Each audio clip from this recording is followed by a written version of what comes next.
นะโมตัสสะภะคะวะโตอะระหะโตสัมมาสัมพุทธัสสะนะโมตัสสะภะคะวะโตอะระหะโตสัมมาสัมพุทธัสสะนะโมตัสสะภะคะวะโตอะระหะโตสัมมาสัมพุทธัสสะ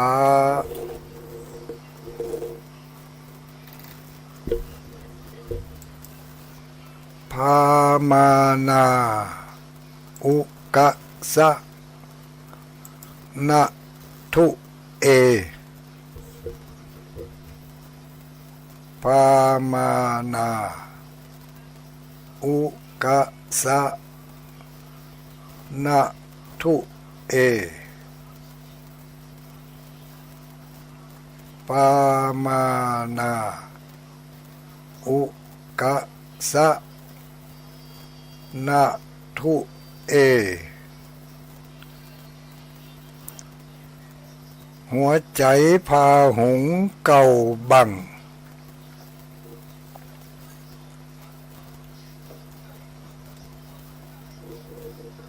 ปราบแป้ศัตรูทั้งมวลเอาชนะทุกสิ่งทุกอย่างพามานาอุกะสะนะทุเอ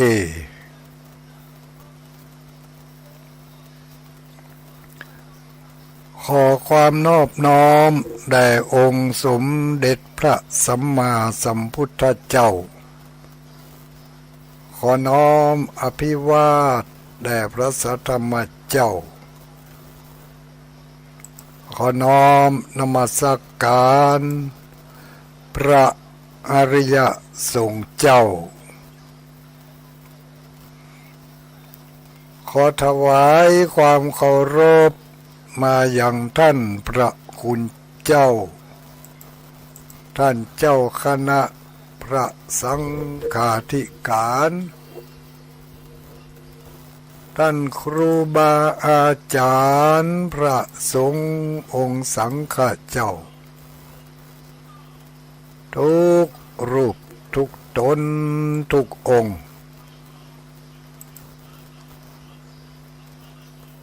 เจริญสุขเจริญพรสวัสดียามค่ำคืนมายังอุบาสกอุบาสิกานักศีลนักบุญผู้ใคร่ในธรรมทั้งหลายทุกเพศทุกวัยทุกผู้ทุกคนที่รับฟังคลื่นสีขาวอยู่ในเวลานี้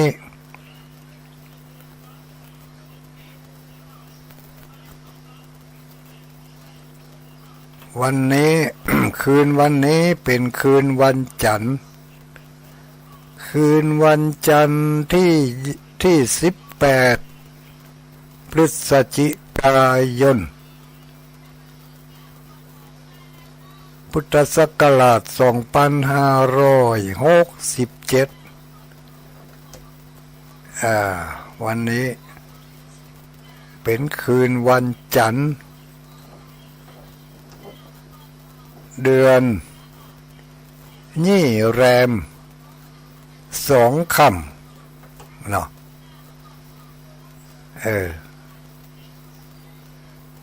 3 ค่ำแล้วก็วันที่15ก็15 ค่ำวันที่16 1 ค่ำวันที่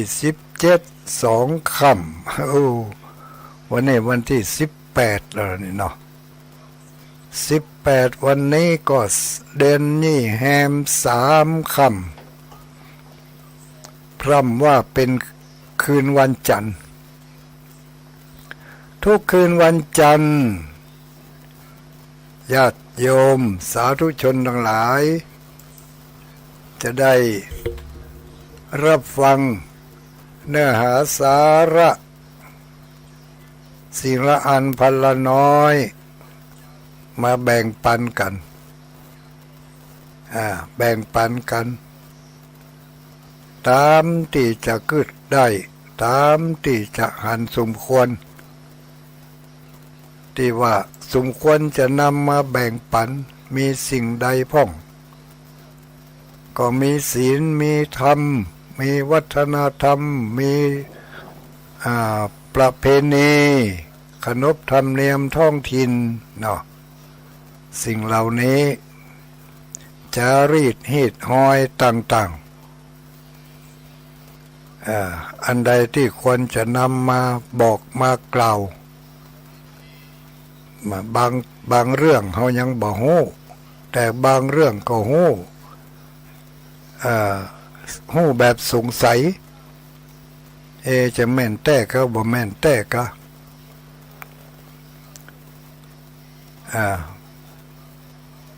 แม้แต่ตุลุงเองก็เหมือนกันบางอย่างก็ฮู้แบบสงสัยมันจะแต่ก็บ่แต่ก็นี่ก็ถ้าอย่างอีกก็ต้องเอามาปรึกษาหารือกันแลกเปลี่ยนกันแลกเปลี่ยนความรู้เพิ่มเติมกันสิ่งที่ขาดตกบกพร่องไปก็เติมให้มันเต็มสิ่งใดที่มันเกินไปก็เอาออก ตัดออกถากออกให้มันเปียงแล้วมันจะดูดีดูงามบางอย่างมันเกินไปมันก็บ่ดูดีเนาะวุ่นวายเนี่ยวุ่นวายเพราะฉะนั้นในทุกๆคืนวันจันทร์รับผิดชอบเวลาตั้งแต่2 ทุ่มถึง4 ทุ่มโดยประมาณณสถานีวิทยุแห่งนี้ผู้ที่รับผิดชอบและดำเนินรายการอยู่ในขณะนี้ก็คืออาตมาภาพมีชื่อเสียงเรียงนามว่าพระครูปฏิภาณธรรมทินเจ้าอาวาสวัดพระธาตุม่อนจอมพออำเภอเวียงป่าเป้าจังหวัดเชียงราย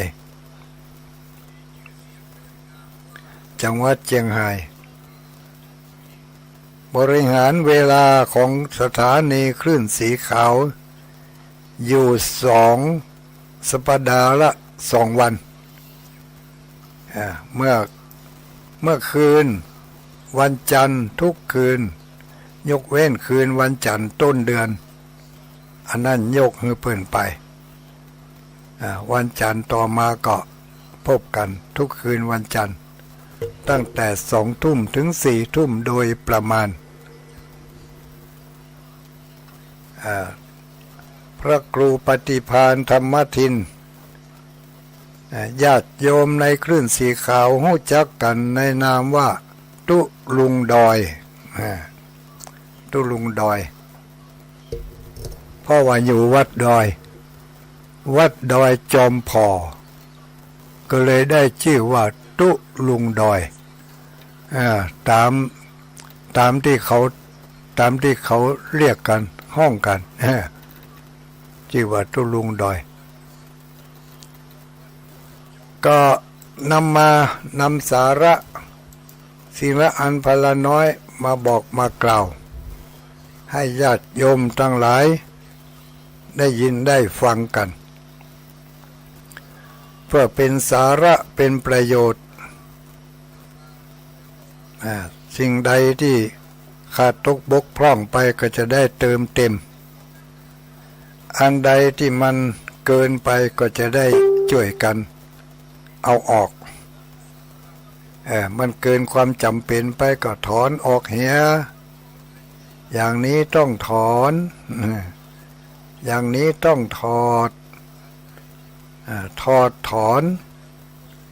ต้องแจ้คาถาด้วยนะถอนนี่นะถ้าบ่อันบ่แป้มันเนาะ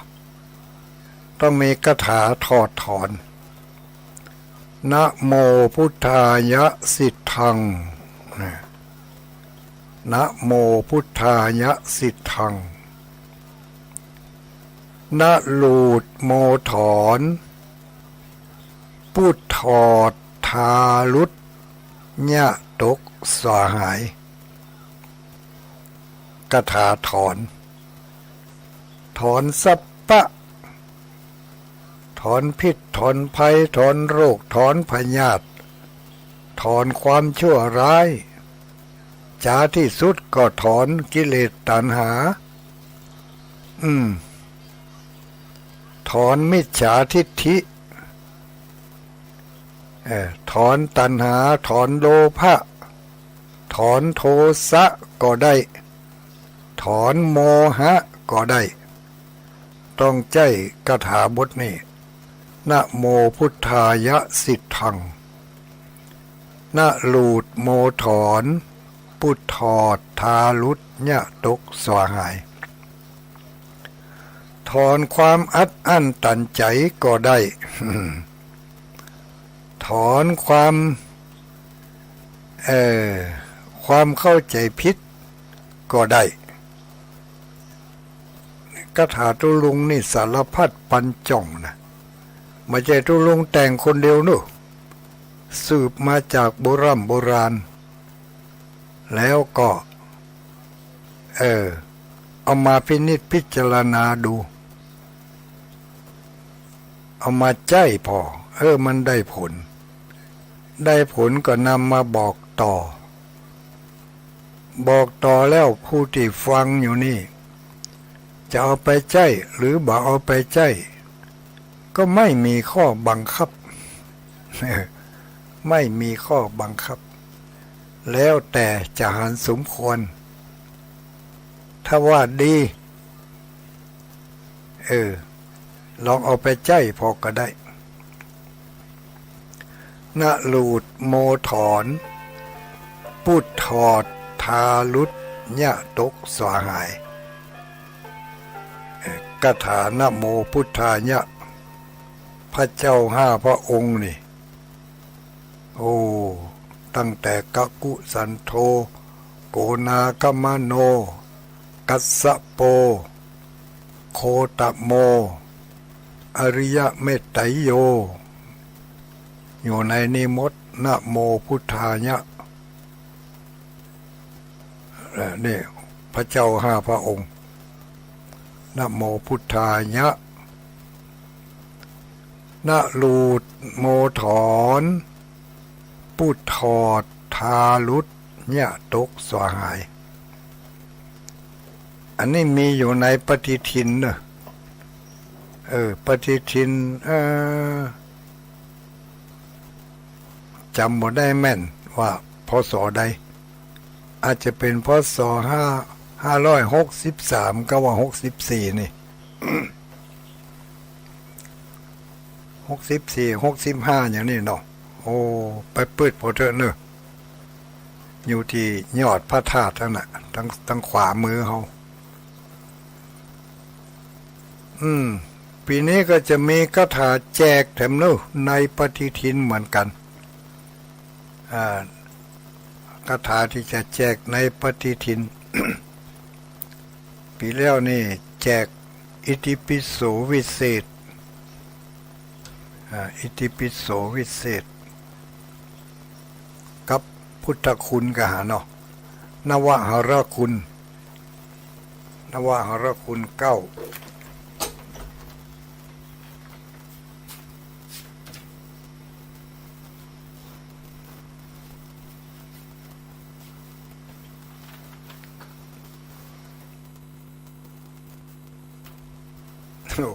ขอสุมาเถอะนะพลาดพลั้งนิดหน่อยสุขภาพแล้วนี่มันอย่างเงี้ยเดี๋ยวก็ไอเดี๋ยวก็จามมันก็มีเหมือนกันกูค้นเนาะมันถึงเวลามาถ้ามันถึงเวลามันจะไอมันก็ไอหรอกถึงเวลามันจะจามมันก็จาม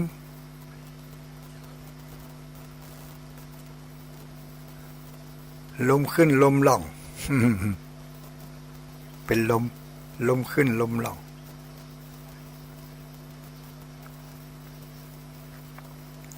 ตั้งไหนละ อารัมพบทมาเจริญพรเจริญสุขกับญาติโยมทั้งหลายที่เปิดเครื่องรับฟังอยู่ในเวลานี้หลายที่หลายแห่ง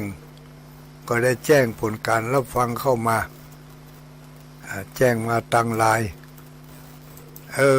ก็ขออนุโมทนาต้องแม่อุ้ยน้องเกียมบะทัวแล้วเฮ้ยเอาไปขายกันนั่นนักได้นักว่า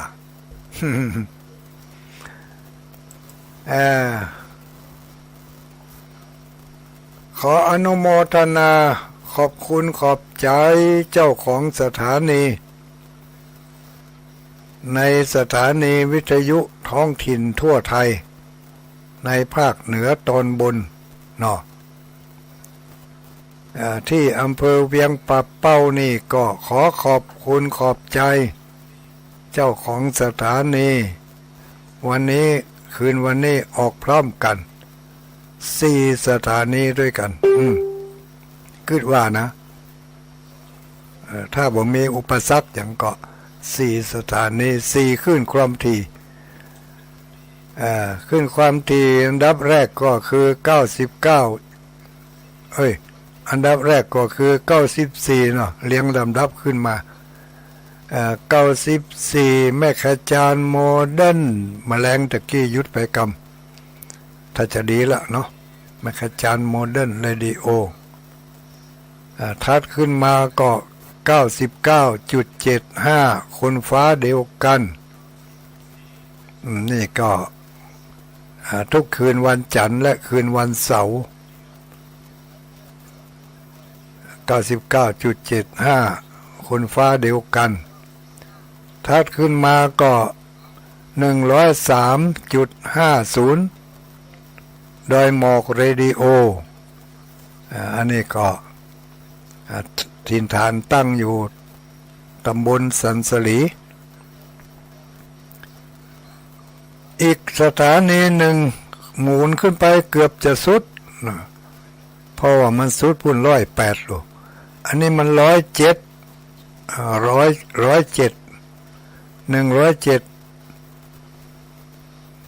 ได้หมอกเรดิโอ103อันนี้แม่ขจารโมเดิร์นเหมือนกัน107บอกว่าวันนี้จะออกก่อนปกติแล้วก็มาหลายวันมานี่ละ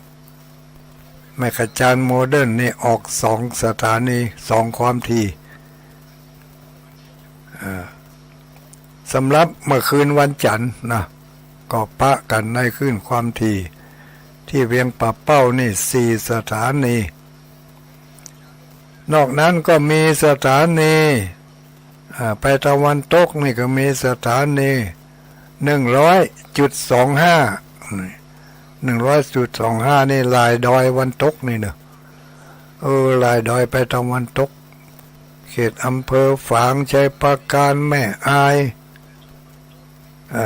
พดมาแผวเชียงดาวไปก็ถึงมาถึงหมู่เนอะขึ้นไปถึงแม่จันบุญนะสถานี100.25เนี่ยนะวัดพระพุทธบาทอุดมอำเภอฝางนี่แล้วก็นอกนั้นก็มีสถานีท้องถิ่นตั้งเจียงไฮ้ก็มีสถานีอันอย่างนั้นสันโค้งเรดิโอที่อำเภอแม่จันก็เนาะอำเภอแม่จันแล้วก็มีสถานีเจียงแสนแม่สายแล้วก็มาทางสถานีอำเภอพานอำเภอแม่ใจแล้วก็อำเภอเมืองเชียงอำเภอเมืองพะเยาคนรักพะเยาอำเภอป๋งอำเภอป๋งก็มีนะอำเภอจุนตั้งป๋งตั้งจุนพุ่นก็มีดารุณีขยายความถี่เพื่อปออุ้ยแม่อุ้ยทั้งหลาย จะได้บังงอมบังเอาเวลาค่ำคืนเนาะเวลายามค่ำยามคืนเมืองเป้าเพิ่นก็ฟังชัดเจนดีฟังสถานีได้จ้าเมืองเป้านี่ฮะลายดอยนี่ถ้าจะดารุณีเหก็ฮะเมืองเป้านี่ก็ว่าฟังของวัดพระพุทธบาทอุดม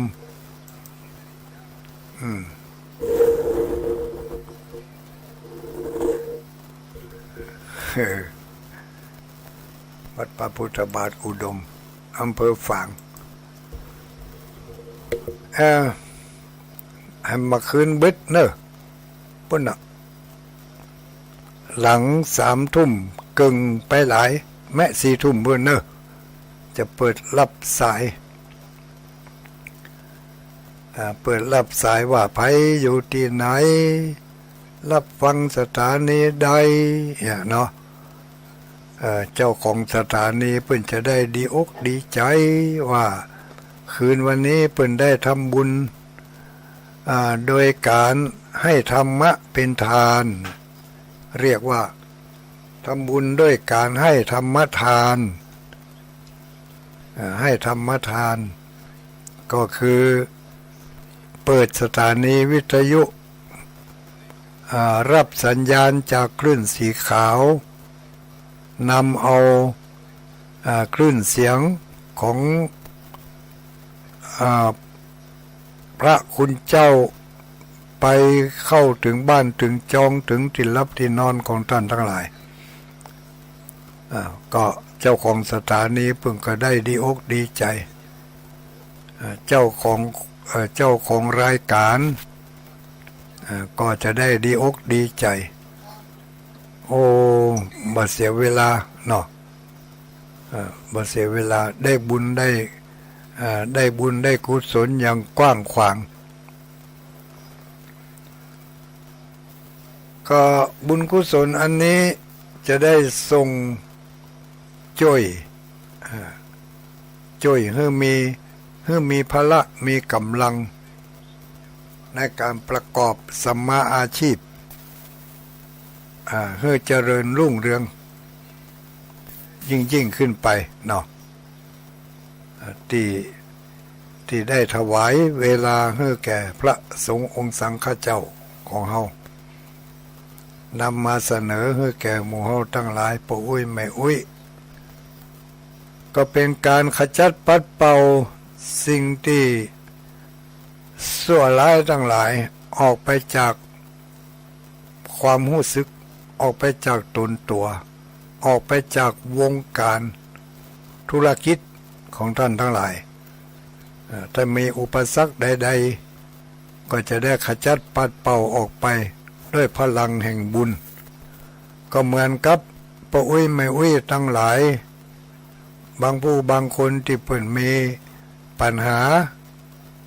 คัดข้องมองใจมีความบ่ม่วน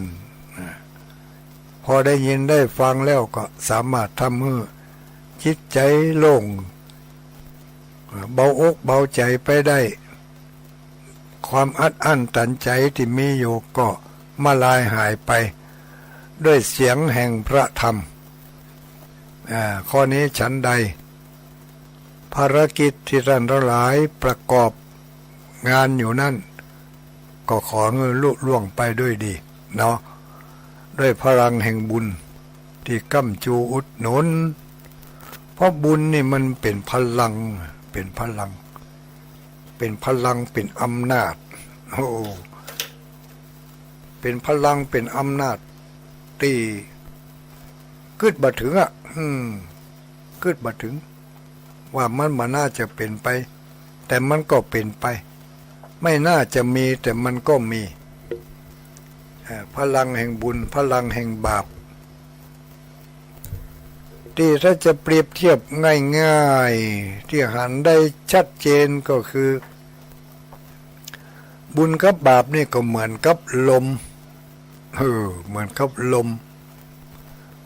มพายุเหมือนอย่างใดลมพายุนี่มันมีกำลัง มีพลังมีอำนาจมากสามารถจะปัดเอาก้อนเมฆก้อนฝนไปตกที่ไหนก็ได้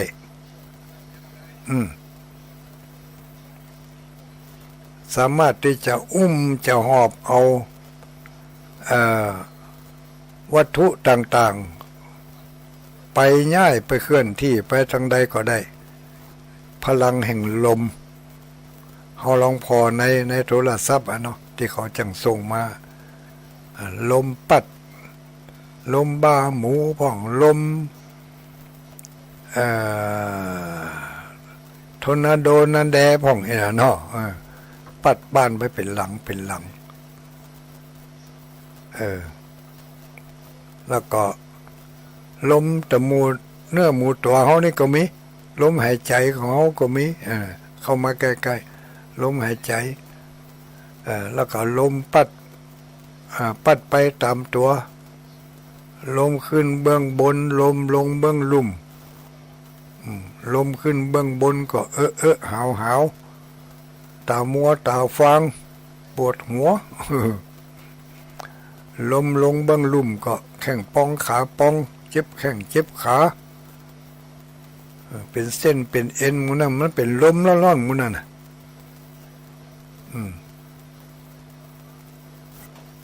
แล้วถ้าถามว่าลมมันมีพละมีกำลังมีอำนาจขนาดนั้นไผหันตัวลมพ่องมันลักษณะมันอย่างไรมันมีแข้งมีขาก่อมันก็บ่มีแข้งบ่มีขาถ้าอันมันก็บ่มีกับลมลมบ่มีละสิถ้ามีเขาก็หันกะ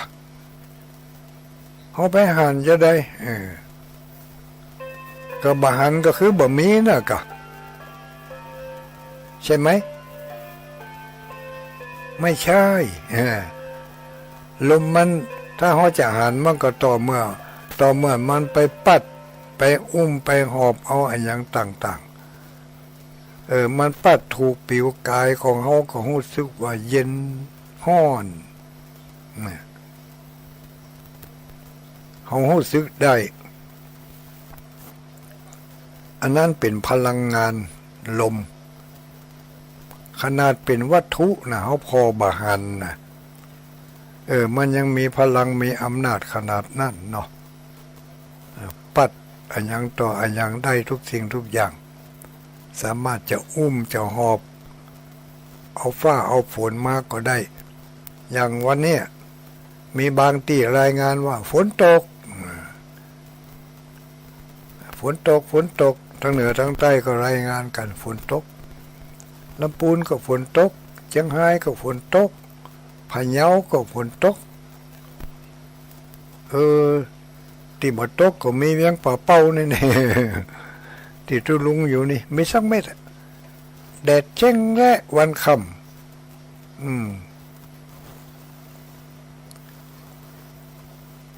ำถึงลมมันมีพลังงานมีอำนาจแต่พระพุทธองค์ได้ตรัสว่าบาปและบุญมีพลังงานมีอำนาจยิ่งกว่าลมทั้งหลายยิ่งกว่าลมมีพลังมีอำนาจยิ่งกว่าลมหมู่นั่นก่อนลมเดี๋ยวหันว่ามันมีพลังมีอำนาจนะแต่บุญและบาปมีอำนาจมากกว่านั้นมีพลังมากกว่านั้นแล้วเขายังบาหันเนาะเขายังบาหันแต่ขนาดลมเขายังบาหันแล้วบุญกับบาปเขาจะไปหันพลังอำนาจของมันได้อย่างไรเขาก็บาหันแล้วแต่เมื่อมันให้ผลแล้วถึงจะหู้ว่ามันมีจริงนี่นะบาปมีแต่รู้นี่บุญมีแต่รู้นี่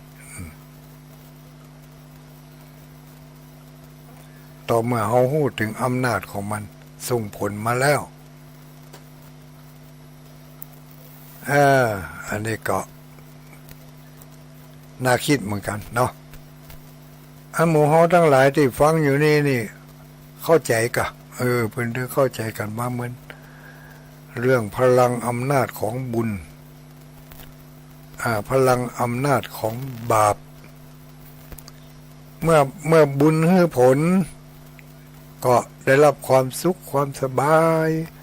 ม่วนอกม่วนใจม่วนอกม่วนใจ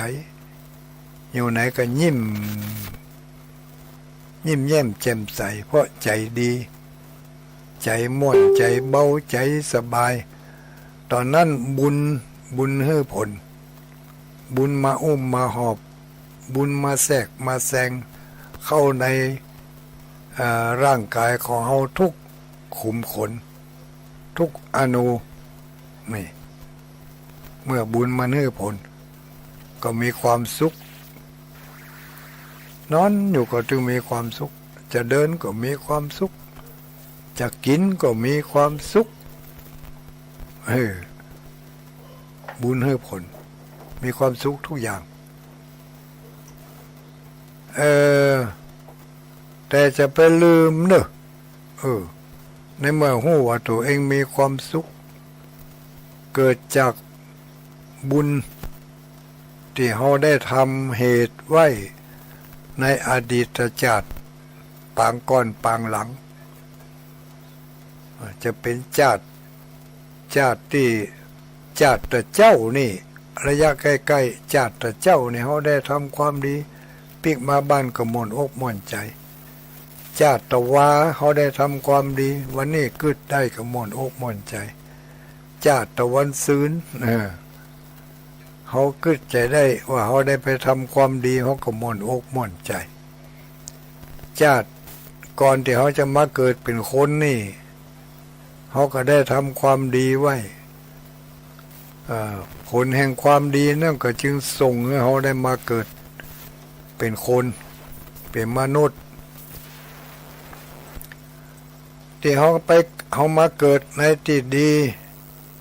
มีข้าวมีของมีเงินมีทองมีเครื่องอุปโภคบริโภคเครื่องใช้ไม้สอยตามอัตภาพใครได้อันใดก็ได้อันนั้นบ่อยากได้อันใดก็สิ่งนั้นก็บ่มีขึ้นมามากระทบกระเทือนเขาได้ก็เพราะว่าบุญเก่าบุญหลังส่งเขาให้มาเกิดในที่อย่างในที่อย่างนี้นะที่เราเป็นอยู่ทุกวันนี่นะบุญนำพาเรามาเกิดในกับพ่อนี้แม่นี้กับบ้านนี้เมืองนี้ถ้าเขาบ่มีบุญเขาบ่ได้มาเกิดที่อย่างนี้แหละต้องไปเกิดที่อื่นพุ่นเนาะเกิดที่ไหนก็ไปเกิดในวงของผู้ที่เป็นมิจฉาทิฏฐิที่เป็นผู้ที่ได้กระทำบาปอยู่ต่อเนื่องบ่มีโอกาสที่จะคิดถึงเรื่องของบุญของคุณงามความดีไปตกจมอยู่ในห้วงของความชั่วร้ายเนาะตกไปตกอยู่ในห้วงของความชั่วร้ายตกอยู่ในหลุมในวังวนของความบดีต่างๆพ่อก็บดีแม่ก็บดีวงศาคณาญาติก็เป็นคนบดีไปบ่พอจะไปเกิดในหมู่บ้านชุมชนที่บดีแถมนี่นะเนาะมีการประกอบอาชีพในทางที่บดีแถมไปกันใหญ่ทิกๆแล้วก็จมไปเนาะหมดจากชาตินี้ไปแล้วบ่ฮู้ว่าชาติต่อไปจะไปเกิดเป็นมาหยังเพราะว่าแรงผลักดันนั้นมันเป็นแรงที่ไม่ดีก็ผลักดันให้ไปสู่ในที่ไม่ดีเหตุปัจจโยอารามณปัจจโยเนี่ยเนาะเมื่อมีเหตุเป็นปัจจัยทำให้เราได้ไปเกิดทำให้เราได้มาเกิดในที่ดีมีพ่อที่ดีแม่ที่ดีองศาคณาญาติที่ดี ปบ่ปอสมปะใส่เปื่อนใส่ฝูงที่ดีแถมเป็นกัลยาณมิตรจะยะอันยังจะทำอันยังถ้ายะในทางที่ดีก็จักกันจวนกันเอิ้นบอกกันได้ฮู้บอกเอิ้นบอกกล่าวกันได้รับฮู้รับทราบว่าโอ้วันนี้จะไปทำความดีเนอะที่ฮั่นที่นี่เนอะเขาได้ฮู้เขาก็อนุโมทนาตัวนี่นี่ก็เพราะว่าเขาได้ทำความดีเอาไว้ทำความดีเอาไว้ความดีอันนั้นก็จึงส่งผลให้เราได้ดีส่งผลให้เราได้อยู่ดีได้กินดีได้มีอาชีพดีป่ายมาปอก็ยังมีเพื่อนฝูงที่ดีๆนี่ดีทั้งนั้นแล้วก็จักจวนเขาไปสร้างคุณงามความดีต่อไปอีกบ่ลืมดีของตัวเก่าคือใจได้ค่อยใจตึงว่าที่เขาได้ดิบได้ดีอยู่ถึงมื้อถึงวันนี้ก็เพราะว่าในอดีตเขาเป็นคนดีมาก่อนบางคนอาจจะคือจะได้ว่าโอ้พื้นฐานของเขานี่บ่ใจดีรู้นี่พื้นฐานตั้งแต่แรกเริ่มเดิมทีของเขาก็หามาเป็นคนดีเอาเมื่อใหญ่เมื่อโตเมื่อเฒ่าเมื่อแก่นี่เมื่อก่อนนั้นเขามัวหลงละเลงอยู่กับความบ่ดีบ่งามทั้งหลายอันนั้นก็แสดงว่าในอดีตชาติของเขาเมื่อยังหนุ่มยังน้อยเขาบ่ได้ทำคุณงามความดีเกิดมาในภพนี้ชาตินี้เมื่อยำหนุ่มยำน้อยก็จึงบ่ปะกับความดีกว่าจะมาปะก็มาเฒ่าเมื่อแก่เพ่มาต่อยอดบุญจะไปลืมก็แล้วกันจะไปลืมรีบเร่งทำคุณงามความดีที่จริงเขาก็ทำอยู่แล้วล่ะเนาะแต่ว่าเมื่อทำแล้วสิ่งใดมันดีพยายามรักษาระดับของมันเอาไว้ต่อเติมเพิ่มใหม่ขึ้นไปแถมมันศึกษาเรียนรู้อาบน้ำฟังธรรมกันไปเนาะมีคนเคยถาม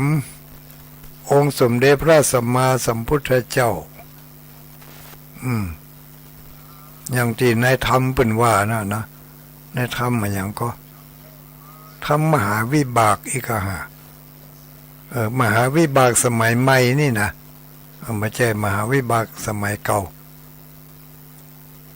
มีพราหมณ์ผู้หนึ่งเข้าไปถามกราบทูลถามพระพุทธเจ้าด้วยความสงสัยว่าข้าแด่พระผู้มีพระภาคเจ้าข้าพเจ้าสงสัยคนเฮานี่มีความเป็นอยู่แตกต่างกันบางคนเกิดมามีอายุสั้นปันตายเมื่อเกิดมาแล้วอายุบันยืนบันยาวเหมือนกับคนอื่นๆเขาบางพ่องก็ได้60-70ตายบางพ่องก็30-40ตายบางพ่องก็20-30ตายไปบางพ่องก็10 ขวบ5 ขวบตายไปบางพ่องก็เป็นละอ่อนเบเบาะอยู่ในผ้าอ้อมอยู่ก็ตายไปบางพ่องยังกำลังเกิดออกมายังบัดทันได้ยังลมหายใจ2-3 วับก็ตายไปฮะบางพ่องก็ตายตั้งแต่ในท้องพุ่นอันนี้เป็นเพราะเหตุอันใดพระเจ้าค่ะมีพราหมณ์ผู้นั้นเขาถามพ ระพุทธเจ้าพระพุทธองค์ก็ตรัสเทศนาบอกให้พราหมณ์ผู้นั้นว่าที่คนมีอายุมั่นยืนยาวก็เพราะว่าเขาเคยรักษาศีลเว้นจากการเบียดเบียนสัตว์เว้นจากการทำร้ายทรมานสัตว์ถึงกับเสียชีวิตเข็นฆ่าเขาเว้นกรรมอันนั้น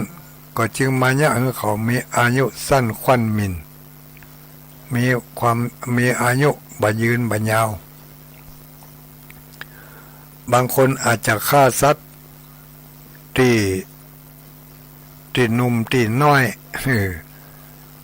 อย่างไปเอาแม่มันมาฆ่าลูกมันเนี่ย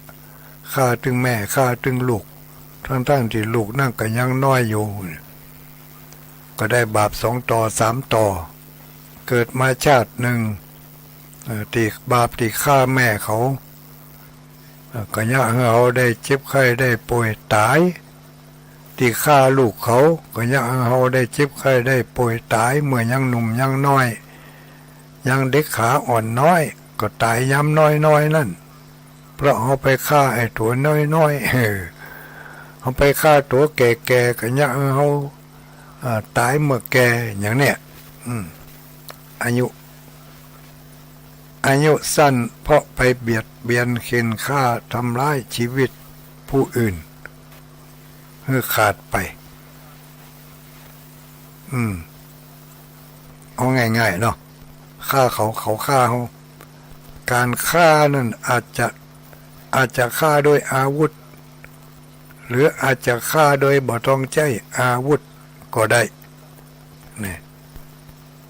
อย่างผู้ที่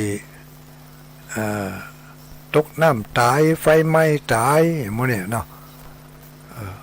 รถชนตายหมู่นี่บ่ได้ใช้อาวุธบ่ได้ใช้สัตราอาวุธบ่มีการใช้สัตราอาวุธคนที่เอารถมาชนเฮาหรือว่าเฮาตายตกน้ำตายถูกไฟไหม้ไฟคลอกหมู่นี้อันนี้ก็ละเอียดออกไปอีกจุลุงก็คงจะอธิบายบ่ได้ละตึกปัญญามันตึกเอาว่าเอาที่เพิ่นตอบไปสั้นๆนั่นว่าคนที่มีอายุสั้นเพราะเคยทำร้ายทำให้เขาเสียชีวิตทำให้สัตว์อื่นเสียชีวิตมาถึงปัจจุบันนี้เขาจึงมีอายุสั้นไหว้สาข้าแด่พระผู้มีพระภาคเจ้าบางคนที่เขาเกิดร่วมโลกเดียวกันนี่อยู่ด้วยกันกินด้วยกันบางพ่องก็มีผิวพรรณวรรณะอันเปล่งปลั่งดูดีดูงามตั้งแต่เล็กแต่น้อยไปจนถึงคนเฒ่าคนแก่ก็ยังงามอยู่สุขภาพก็สมบูรณ์ผิวพรรณก็ดีเป็นเพราะอันใดจ้าพระเจ้าค่ะพระพุทธองค์ก็ว่าคนที่มีผิวพรรณดีหน้าตางดงามเพราะว่าเป็นคนบ่ขี้โคตรบ่ขี้เกียจเป็นคนบ่ขี้โกรธบ่ขี้เกียจบ่ถือความเป็นคนชอบให้อภัยเป็นคนมีเมตตาชอบรักษาศีลเนาะเนี่ยเป็นคนดีคนงามนะอันนี้เป็นว่ากันพระพุทธองค์ได้ตรัสตอบปัญหาให้แก่พราหมณ์สั้นๆนะแล้วบางคนพระเจ้าค่ะบางคนเกิดมามีการมีงานมีหน้ามีตามีอำนาจวาสนา ทำอย่างพ่องบ่ทำอย่างพ่องก็ได้อำนาจวาสนามียศถาบรรดาศักดิ์บางคนหิมล่มหิมตายเนี่ยจะได้กระตึงบ่ได้เป็นเพราะอันใด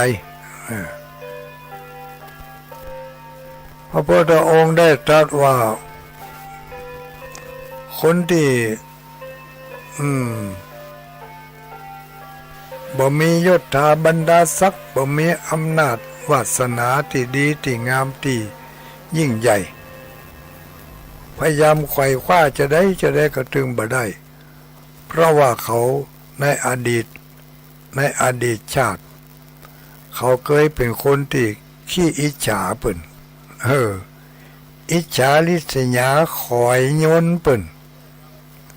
หันเปิ่นได้ดีแล้วทนบ่ได้คิดจะเปียงเปิ่นยุหือลำตำหือรัวหมู่นี่วาสนาอำนาจจึงบ่มีไขว่คว้าเสาะหาหิมล่มหิมตายบางพ่องก็ไปซื้อเอาก็ตึงอยู่ได้บ่เหมือนเพราะว่าเขาบ่มีบุญในส่วนนี้มาสร้างให้เขาได้มีอำนาจวาสนาก็จึงบ่มีอำนาจวาสนาที่จะทำให้เขามีหน้ามีตามียศถาบรรดาศักดิ์ได้กับเพิ่นนี่นะ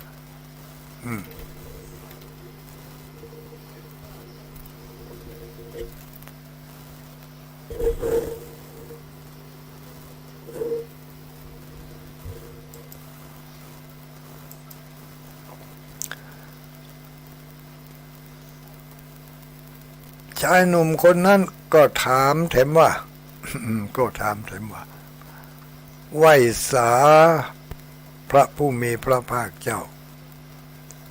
บางคนมีอำนาจวาสนายังบ่พอมีทรัพย์สมบัติมีเข้าของเงินทองมากมายกายกองมีฐานะมีความเป็นอยู่ดีเป็นเพราะเหตุอันใดหรือพระเจ้าค่ะโอ้พ่อหนุ่มคนที่มีทรัพย์สมบัติมีเข้ามีของมีเงินมีทองบ่าวตกอับตกจน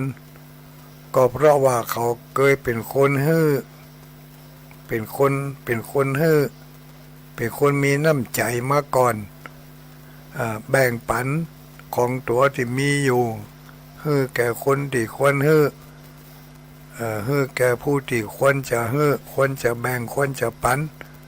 สมควรจะได้รับเขาก็ฮื้อเขาไปผลบุญอันนั้นจึงอยากให้เขามีกินมีใจมีเงินมีทองมีทรัพย์สมบัติมาตกอับตกจนเพราะคนเคยฮื้ออันนี้ทั้งในอดีตชาติปางก่อนมาถึงปัจจุบันนี้เขาบ่ลืมวิถีของเขาก็ยังเป็นคนฮื้อบ่เป็นคนขี้จิตนี่บ่หลงอยู่ในอำนาจของความหึงหวงของความหวงแหนคนที่มีทรัพย์มีทรัพย์สินเงินทองนี่ส่วนมากมักจะเป็นคนที่หวงแหนเป็นคนขี้จิคนมีเงินมักจะเป็นคนขี้จิแล้วก็บางคนก็บอกว่าก็เพราะมันขี้จินะก็มันถึงมีเงินที่จริงมันคนละเรื่องกันที่มีทรัพย์มีเงินมีทองเพราะอดีตเขาทำมาเป็นคนเป็นคนฮื้อเป็นคนให้ทานเป็นคนแบ่งปันเป็นคนมีน้ำใจผลบุญอันนั้นจึงส่งเขามาเกิดในที่มีทรัพย์สินมีเงินมีทองกรรมจัดสรรให้เขาได้มาเกิดในที่อย่างนั้นแต่บางคนโดยอำนาจของกิเลสตัณหาในปัจจุบันเข้าไปครอบงำเขาพอมีทรัพย์มีสินมีเงินมีทองลืมอดีตชาติที่เคยเป็นผู้ แบ่งปันเคยเป็นคนที่มีเมตตามีความเอื้ออารีมาถึงปัจจุบันนี่เป็นหลงในทรัพย์สมบัติของตัวเองที่มีอยู่ก็กลัวมันจะหมดจะเสี่ยงเกิดความตนีขึ้นมาเกิดความหันแก่ตัวขึ้นมาบ่ยอมแบ่งปันเจือจานแก่ผู้ใดเพราะว่าด้วยอำนาจของกิเลสเข้าครอบงำเลยลืมที่มาของตัวเองว่าตัวเองจะมาอยู่ในฐานะอย่างนี้ได้ก็เพราะว่าตัวเองมีน้ำใจเคยแบ่งปันมาแล้วถึงได้มาปะใส่ตีอย่างนี้แต่พอมาถึงปัจจุบันนี่ลืมไปแล้วถูกอำนาจของมัจฉริยะความตนีความขี้จี้เข้าครอบงำก็จึงบอกค่อยจะแบ่งปันจึงบอกค่อยจะจกจ่ายเตตานอันนี้บ่ได้ว่าทั่วไปบางกลุ่มบางคนบางพวกที่อยู่ในกฎเกณฑ์นี้แต่ที่เพิ่นมีแล้วมีแถมมีแล้วก็สร้างต่อแถมก็มีแถมปะละนับบ่ถ้วนเหมือนกันยิ่งมีก็ยิ่งมีก็ยิ่งเฮ้อยิ่งเฮ้อก็ยิ่งมีแล้วเฮ้อแถมเฮ้อแล้วก็ได้มาแถมเลยบุญต่อบุญต่อยอดกันไปเลยอย่างนี้ก็มีหนักอยู่เนาะแล้วบางคนที่เกิดมาในตระกูลต่ำต้อยด้อยวาสนาเป็นเพราะว่าเขาเคยเป็นผู้ที่มีความกระด้างกระเดืองเย่อหยิ่งจองหองในอดีตชาติมาถึงชาติปัจจุบันนี้เขาจึงเป็นคนที่ไปกรรมจึงจัดสรรให้เขาไปเกิดในตระกูลที่ต่ำบ่มีไผเคารพนับถือทุกข์ได้ยากมีแต่กำแจ้งกำด่าเข้าหูอยู่ตลอดเวลามีแต่กำชิชินนินทาดนใส่ร้ายป้ายสียังบะคาดบะเหือดเพราะเขาเป็นคนเย่อหยิ่งจองหองบ่เคยบ่ได้เป็นคนอ่อนน้อมถ่อมตัวจึงพาให้เขาไปเกิดในที่อันต่ำซ่าเร็วซามเนาะนี่พระเจ้าอันหมู่ทั้งหลายระวังเนอะความกระด้างกระเดืองความบ่เคารพในพระพุทธพระธรรมพระสงฆ์ในผู้เฒ่าผู้แก่ในผู้ที่มีอายุตระกูลเนาะเป็นคนยิงจองหอง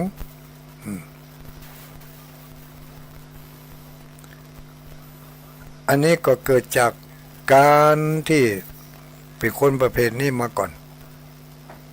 จึงนำพาเขาไปเกิดในที่อย่างนั้นไหว้สาพระผู้มีพระภาคเจ้าขอถามครั้งสุดท้ายปัญหาสุดท้ายสำหรับวันนี้พระเจ้าค่ะมันผูกบันเฮือถ้าสงสัยแถมก็จะมาถามทำไมขอถามว่าคนบางคนเกิดมาแล้วมีสติปัญญาดีมีจิตใจมั่นคงบ่หลงบ่ลืมบ่เป็นคนที่เชื่อง่ายบ่เป็นคนที่ลุ่มหลงเพราะอะไรพระเจ้าค่ะเพิ่นก็บอกว่าคนที่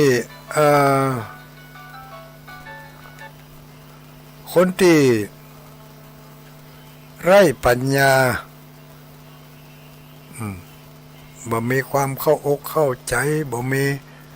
แม้แต่การศึกษาสักเท่าใดก็ถึงปัญญาปึกบ่ฮู้บ่เข้าใจอย่างที่เพิ่นบอกเพิ่นกล่าวเพิ่นบอกไปอย่างหนึ่งก็เข้าใจไปให้อย่างหนึ่งอย่างเนี้ยเพิ่นบอกว่า มาจากการคนที่ไร้ปัญญานั้นขาดการศึกษามาสนใจเรื่องพระธรรมมาสนใจเรื่องการไหว้พระสวดมนต์มาสนใจเรื่องการเจริญเมตตาภาวนาอย่างนี้จึงทำให้เป็นคนปัญญาปึกแล้วก็ปัญญาปึกปัญญาเบาหูเบาเจือง่ายนี่มักจะตกไปเป็นเหยื่อของผู้ที่ใช้ความฉลาดที่เหนือกว่าเขาก็เพราะว่าขาดการศึกษาเรื่องธรรมเรื่องธรรมก็คือการปฏิบัติธรรมเจริญเมตตาภาวนาไหว้พระสวดมนต์ฟังเทศน์ฟังธรรมอย่างนี้เป็นต้นเมื่อพราหมณ์ได้ถามอย่างนั้นแล้วพระพุทธองค์ก็ตอบไปเป็นข้อที่จริงเพิ่นตอบได้ดีกว่านี้นะแต่ทุดงจำบ่ค่อยได้ก็เอามาบอกมากล่าวกันทบทวนเป็นการทบทวนให้หมู่เฮาทั้งหลายที่ได้ยินได้ฟังอยู่ในเวลานี้เพื่อว่าจะได้ไปทบทวนความจำที่เคยได้ยินได้ฟังที่อื่นที่ไกลเพิ่นบอกเพิ่นกล่าวเพิ่นเล่าให้กันฟังเฮาก็จะได้บ่เสียโอกาสบ่เสียโอกาสบ่เสียเวลาเนาะไหนๆเขาก็ได้มาได้ยินได้ฟังกันแล้วก็ยังกับคำโบราณที่เพิ่นว่าเฮานี่ เป็นผู้ที่เคารพนับถือพระพุทธศาสนามีน้ำธรรมคำสอนอยู่มากมายมีน้ำธรรมคำสอนอยู่มากมายบางคำสอนบางอย่างไปแฝงไปฝังไว้อยู่ในจารีตประเพณีขนบธรรมเนียมคำสอนบางสิ่งบางอย่างไปแฝงไว้ในพิธีกรรมเนาะในพิธีกรรมคนโบราณของเขานี่เป็นใจกุศโลบายในการสอนลูกสอนหลานเป็นใจกรรมวิธีมีกลอุบายที่แยบยลฝังเอาคติธรรมไว้ให้สอนให้ลูกให้หลานของเขาได้ยินได้ฟังกันแล้วลูกหลานก็เชื่อเนอะเพราะเพราะว่าได้สืบทอดกันมาอย่างนั้นก็เชื่อกันมาแล้วก็ปฏิบัติตามคำสั่งคำสอนที่พ่อแม่ครูบาอาจารย์เพิ่งเคยแนะนำบอกกล่าวมาอย่างไรเขาก็ยึดถือปฏิบัติตามกันไปบ่เสียหาย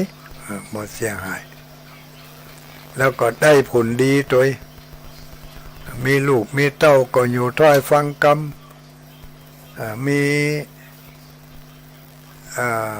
มีหลานมีเหลนก็เชื่อตามคำแนะน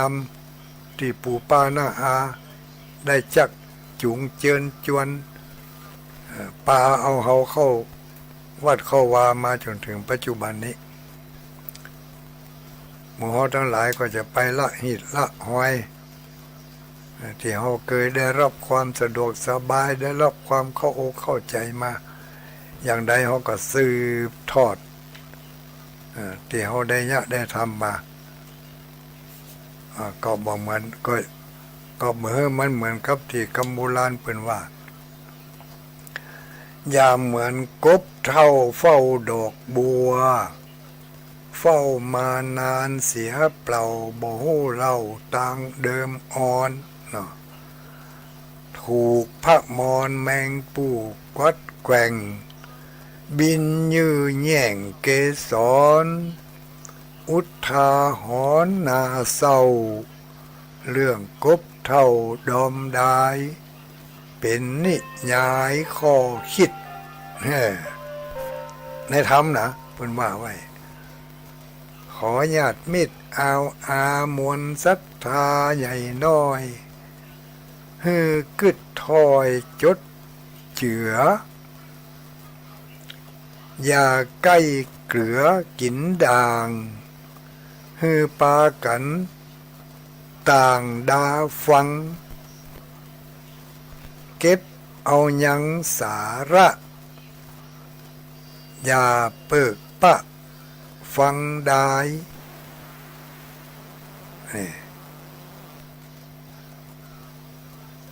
เปิดก็ว่าไว้เจ้านั้นเป็นกำสปะคำสอนของคนโบราณวันหน้าวันตาก่อนถ้าเสียงรอจะมาเตะให้ฟังมาเดี๋ยวนี้เสียงบ่รอเด้อถ้าอายุน้อยทำน้อยก่อนเดี๋ยวนี้อายุมันหนักไปฮะ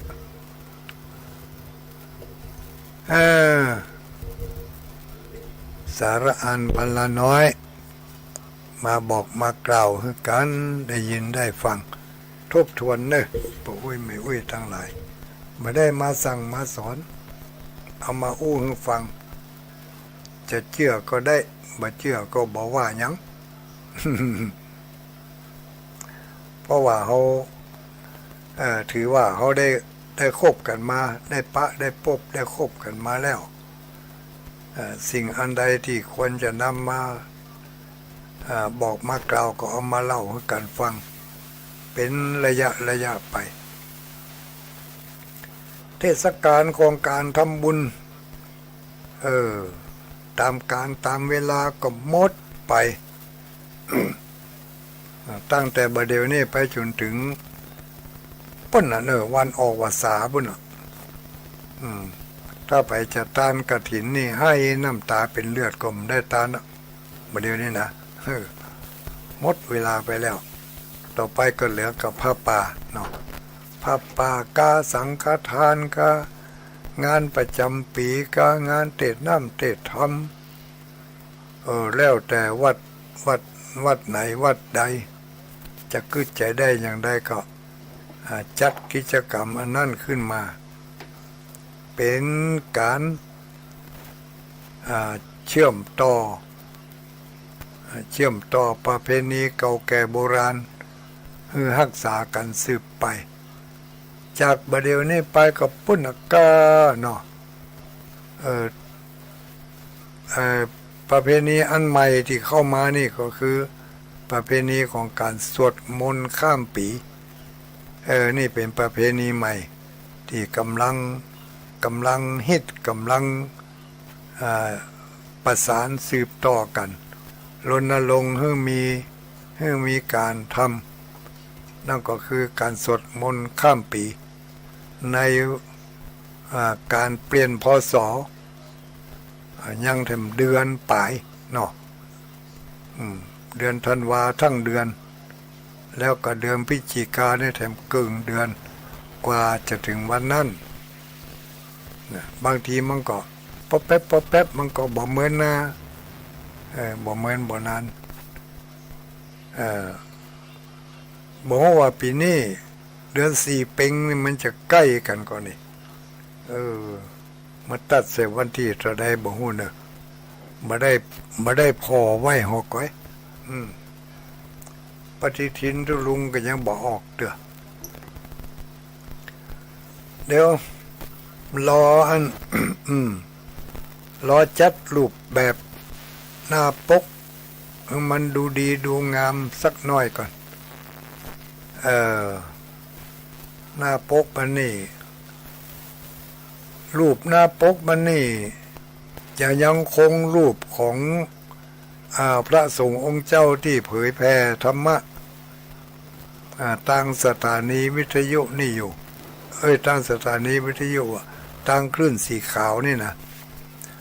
บางท่านก็ทำหน้าที่เผยแผ่ออกอากาศมาค่ำมาคืนมาเจ้าบางท่านก็บ่ได้ออกอากาศแต่ว่าได้มีบทบาทในการช่วยงานของตั้งคลื่นสีขาวเชื่อมประสานกันอย่างกับอาจารย์มหาสมชาติได้บอกไปแต่เจ้าเนาะบางตนบางองค์บ่ได้มีบทบาทของการนำเสนอข่าวสารอะไรยังบ่เคยได้ยินแม้แต่เสียงแต่ว่าเพิ่นมีบทบาทสำคัญทางด้านการควบคุมการบริการการบริหารเวลาบริหารขึ้นความถี่บริหารกิจการงานของขึ้นสีขาวอาศัยท่านเหล่านั้นบางท่านบางองค์ก็ออกอากาศบางองค์ก็ไม่ได้ออกแต่ว่าจะพยายามที่จะนำเอารูปของท่านเหล่านั้นมาให้ญาติโยมทั้งหลายได้พอได้ก้อยต่างปฏิทินปฏิทินจะได้เอารูปของท่านพระคุณเจ้าเหล่านั้นไว้กับบ้านกับจองเนาะเป็นที่ระลึกกันเป็นออกอากาศมาก็ไปยื้อพอแล้วทุกเจ้าตนได้รูปร่างหน้าตาเป็นจะได้เนี่ยจากปฏิทินฉบับปี 2567 ท่านทั้งหลายก็ฮู้จักไปหลายทู่หลายตนหลายองค์568ที่จะมาถึงนี่ก็จะยังคงรูปเดิมนั่นไว้ก่อนรูปทุกเจ้าที่หลายนั่นนะแล้วอาจจะเพิ่มขึ้นมาแต่อาจจะเพิ่มตามพระคุณเจ้าแต่หลายรูปหลายตนอยู่ที่เป็นนักจัดรายการตั้งสถานีวิทยุเก่าก็ดีใหม่ก็ดีแม้กระทั่งผู้บริหารตั้งคลื่นสีขาวของเฮานี่มานำเสนอให้ท่านทั้งหลายได้หู้ได้หันได้พอได้ก้อยพร้อมกันนั้นก็อาจจะมีรูปภาพของกิจกรรมที่ตั้งคลื่นสีขาวได้จัดกันเป็นกิจกรรมอันยิ่งใหญ่ก็คือรูปภาพ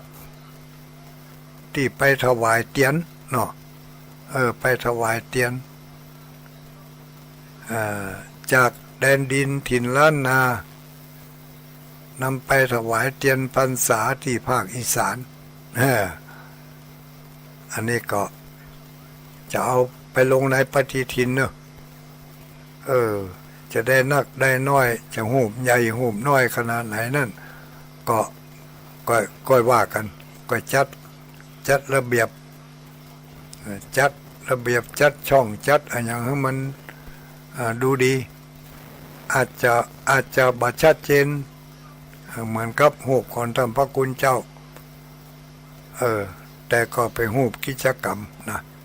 เพราะงานสำคัญของคลื่นสีขาวของเขานี่ก็จะมีปีหนึ่งก็มีหลายครั้งเหมือนกันงานอันดับแรกก็คืองานหล่อเทียนพรรษาเนาะรูปหล่อเทียนนั่นรูปภาพหล่อเทียนนั่นอาจจะมีรูปเล็กๆน้อยๆพอเป็นหู้ว่ารูปหล่อเทียนพรรษาเนาะแล้วก็รูปถวายเทียนแล้วก็มีเมื่อหล่อเทียนพรรษาแล้วก็มีการถวายนำเทียนพรรษาไปถวายอันนี้เป็นกิจกรรมหล่อเทียนพรรษาถวายเทียนพรรษาแล้วก็อาจจะมีรูปที่ตั้งคลื่นสีขาวก็เอาไปช่วยเหลือผู้ประสบภัยน้ำท่วมปีนี้เกิดเหตุเพศภัยในหลายจังหวัดเนาะก็มีจังหวัด เชียงรายจังหวัดพะเยาแป่น่านเชียงใหม่ลำพูนแต่ก็ยังว่าเนอะจะต้องดูว่าจะจัดได้หรือไม่มารับประกันว่าทุกภาพที่นำเสนอมานี่จะออกไปทุกภาพมันถ้าเอาทุกภาพก็คงจะภาพน้อยๆต้องเอาแม่มือไปหาหยังเนาะเขาอาจจะเอาจุดเด่นกิจกรรมอันใดอันหนึ่งอย่างน้อยๆก็กิจกรรมของคลื่นสีขาวเฮาหล่อเทียนพรรษาถวายเทียนพรรษาแล้วก็หูปกิจกรรมอันหนึ่งก็คือกิจกรรมคารวะดำหัวครูบาอาจารย์ในเมื่อเดือนจีปีใหม่เนาะแล้วก็อย่างน้อยๆก็3 กิจกรรมนี่เนาะเอามาเป็นกิจกรรมประ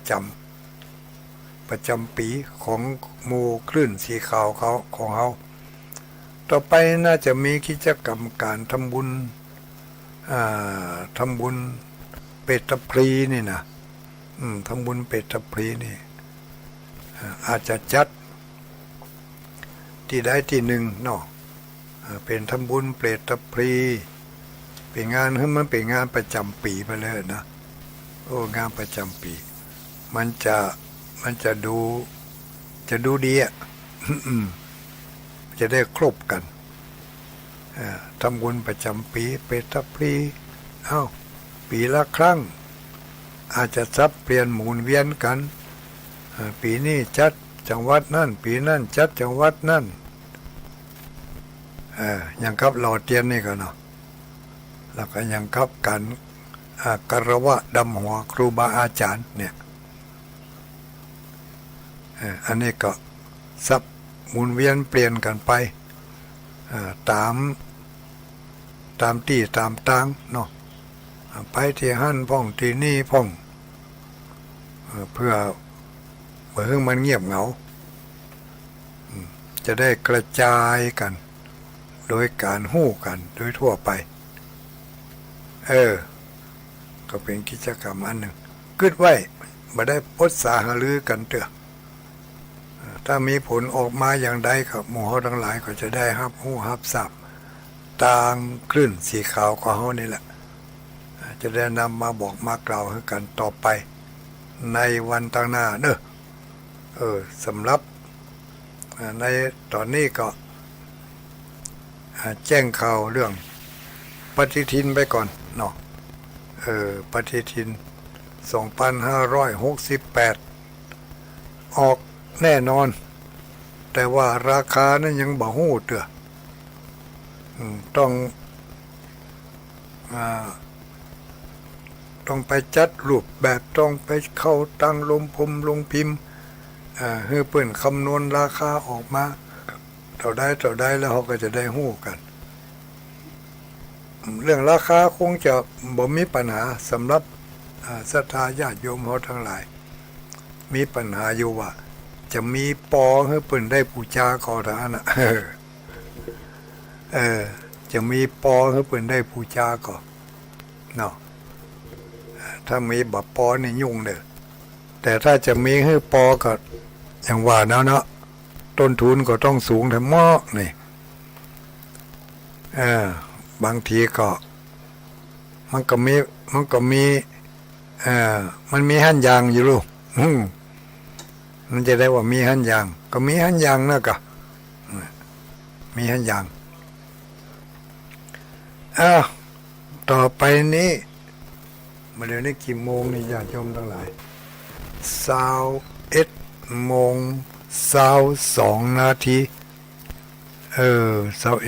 21:22บ่รับสายเธอเนอะยังบ่ต้องโทรเข้ามาเถอะดักไว้ก่อนเอาอันอย่างมาแบ่งมาปันกันทำ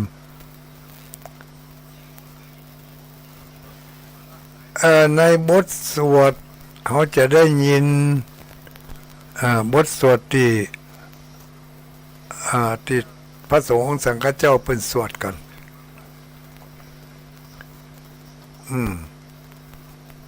มีสวดยอคุณของพระพุทธเจ้าพระธรรมเจ้าพระสังฆเจ้าบางบทก็สรรเสริญยกย่องยอบุญคุณของพระพุทธเจ้าพระธรรมพระสงฆ์บางบทก็เป็นการสวดเป็นการระลึกถึงข้อธรรมกรรมฐานเนาะที่เขาจะได้นำมาประพฤติปฏิบัติบางบทสวดก็เป็นบทสวดที่เป็นการให้คำสอนแต่ก็มันเป็นภาษาบาลีรุ่นเฮานี่บ่อาจจะฮู้ได้ภาษาบาลีนอกจากว่าไปพอที่เพิ่นแปลไว้แล้วในหนังสือสวดมนต์แปลเนี่ยเนาะเพิ่นก็แปลให้เฮาได้ผู้ที่เพิ่นรู้ทั้งหลายเพิ่นเรียนมาจบภาษาบาลีมาเพิ่นก็เอามาแปลให้เฮาได้ฟังให้เฮาได้อ่านได้มีความเข้าอกเข้าใจก็ต้องมันศึกษาเนาะญาติโยมเฮาทั้งหลายเป็นหน้าที่ของชาวพุทธบริษัทจะยืนหยัดอยู่ได้ก็ต้องมันศึกษามันอ่านมันฟังมันพอมันพิจารณามันกึดนี่เรียกว่าศึกษาโดยการพอการอ่านการฟังเมื่อศึกษาพอที่จะเข้าอกเข้าใจแล้วก็เอามาทดลองเนี่ยทำดูเอามาทดลองทำพออย่างที่เขาจังเคยได้ยินว่าความมีเมตตามีความเอื้อเฟื้อเผื่อแผ่เนี่ยจะมีพระอานิสงส์ถึง11ประการนะผู้ที่มีเมตตาผู้ที่มีใจเอื้อเฟื้อเผื่อแผ่นี่นะมีความบริจิตรณีทีเหนียวเนี่ยมีอานิสงส์11ประการก่อนเนอะอย่างในธรรมนี่ปาณสูตรเป็นว่าเนาะ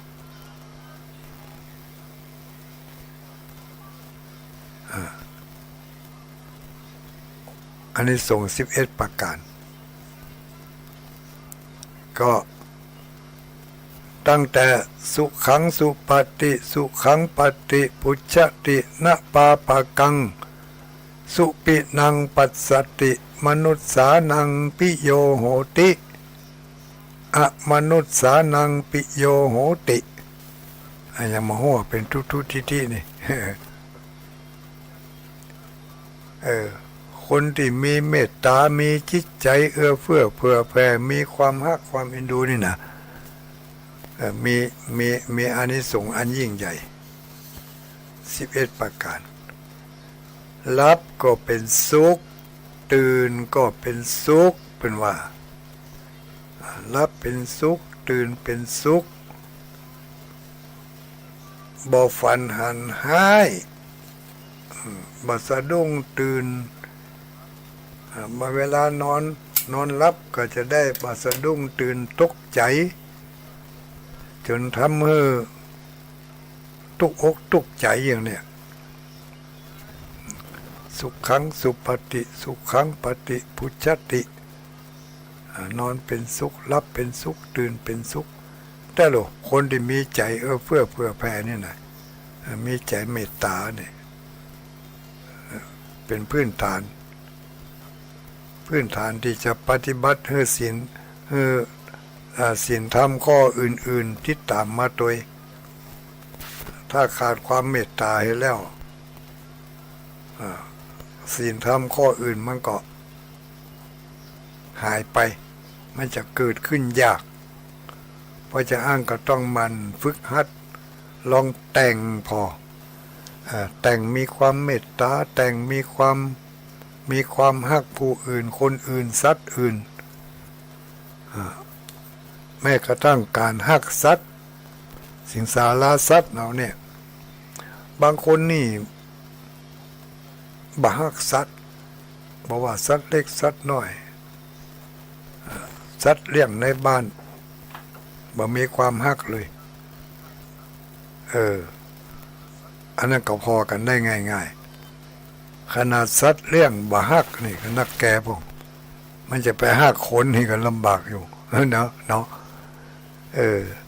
สัตว์เลี้ยงในบ้านเขาเนี่ยหรือสัตว์เลี้ยงของคนอื่นเนี่ยหมากาแมวกาไก่กาหมูนี่เป็นสัตว์เลี้ยงที่น่าฮักแต่เขาบ่ฮักมันเนี่ยเนาะมันเริ่มบ่มีใจที่จะฮักกำแล้วเนี่ยพื้นฐานมันบ่ได้มีความเมตตามาเป็นพื้นฐานบางคนก็แต่งฮักเอาแต่พอแต่งฮักเหมือนเข้ามันก็ฮักแต่ฮักด้วยความสำนึกฮักด้วยความเอ็นดูอันนี้ก็พอกันง่ายๆมีความเมตตา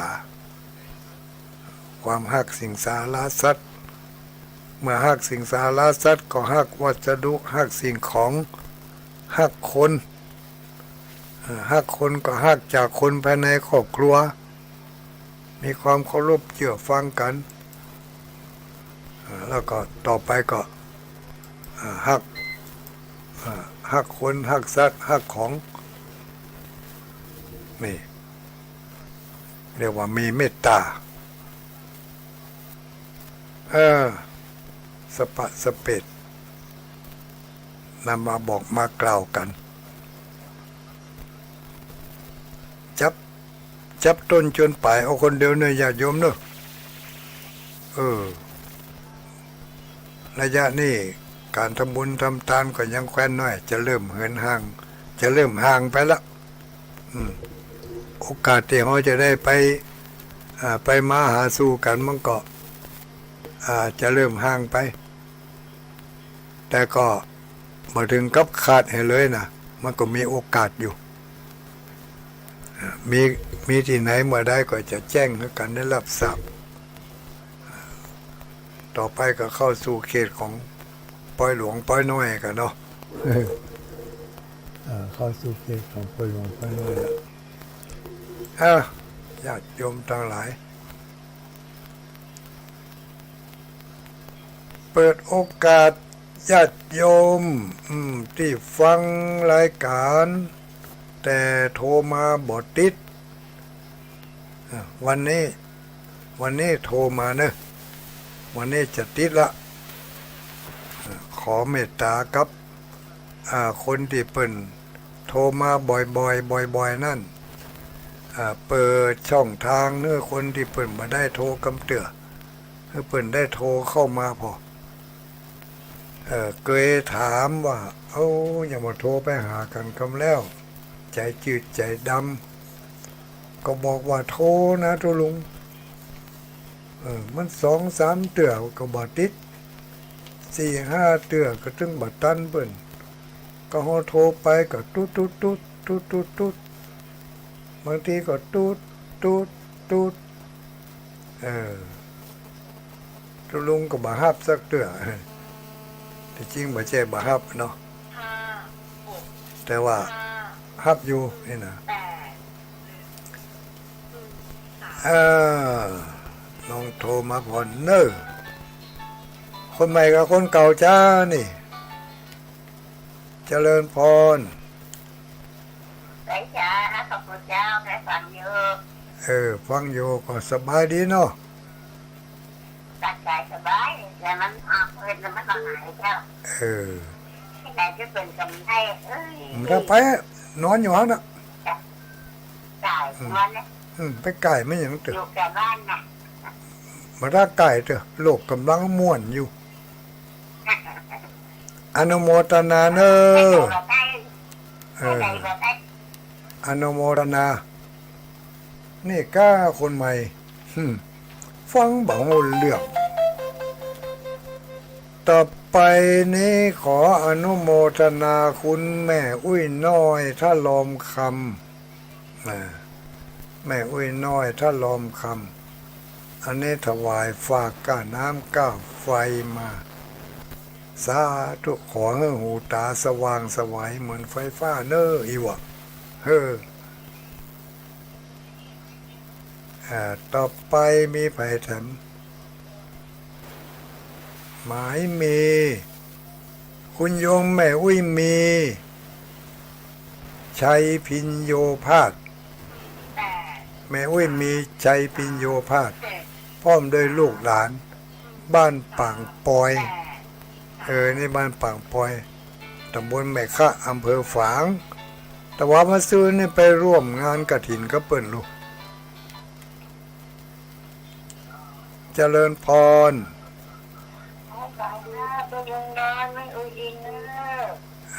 รับทราบเนอะฟังเรดิโอชัดเจนทีนี้ขอคุณเจ้าปฏิทินสักเล่มเนอะได้เลยอนุโมทนาสาธุเนอสาธุเนอสาธุเนอแม่อุ้ยอินอำเภอสำเมิงสายใหม่ๆลองเข้ามาพอรอได้ยินว่าละอ่อนก็ฟังนะท่องคาถาตุลุงได้หมดอีวะบอกเขาโทรมาก็โทรแล้วนะตุลุงมันบัดติดวันนี้ลองพอทำไมขออนุโมทนาแม่อุ้ยมีชัยปิญโยภาสบ้านปางปอยร่วมทำบุญถวายก้าน้ำก้าไฟทัดมั่นมาหมายมีแม่อุ้ยอามกดคำบ้านปางปอยขออนุโมทนาเจริญพรเจริญพรสวัสดีอย่าหายไปเหรอ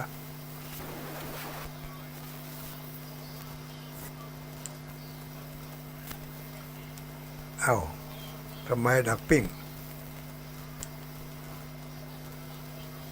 เจริญพรปนานประเสริฐเอาละยุ่งเราเว้ย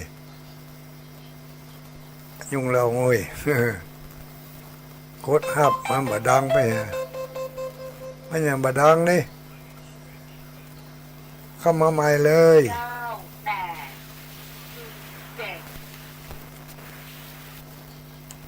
เจริญพรคนบนดอยสวัสดีเจริญพร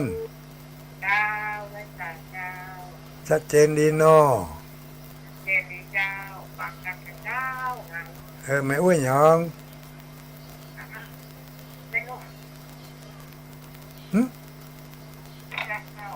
ไม่อ้วยบนดอยกะอนุโมทนาเนอที่25ปาการอนุโมทนาสาธุ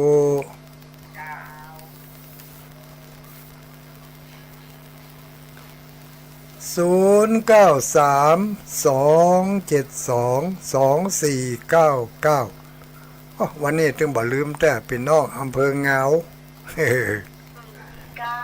ญาติโยมอำเภอเงาโทรมาเลยบ่ได้ตักหลายวันแล้วเนี่ยเจริญพรสวัสดีเนอเจริญพรเนอสวัสดีเจริญพรไผเอ่ย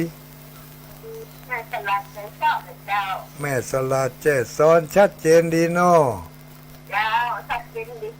เป็นกำลังใจอนุโมทนาสัตว์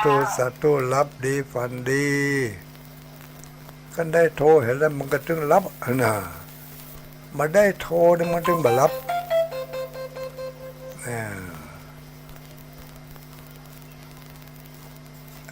ญาติโยม